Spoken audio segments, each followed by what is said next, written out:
বন্ধুরা, আমি পালং শাকের ঘন্ট বসাবো। তো তার জন্য শুকনো লঙ্কা, তেজপাতা, পাঁচফোড়ন দিয়ে দেবো।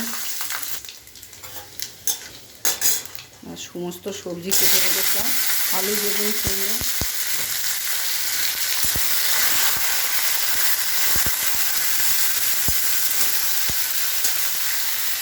ভালো করে সবজিটা ভেজে নেবো।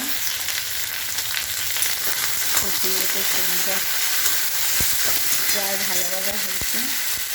এবার আমি লবণ দিয়ে দেবো, হলুদ দিয়ে দেবো, আদা বাটা দিয়ে দেবো। বন্ধুরা, নেবো। তারপরে একে একে পালং শাকগুলো দিয়ে দেবো। বন্ধুরা,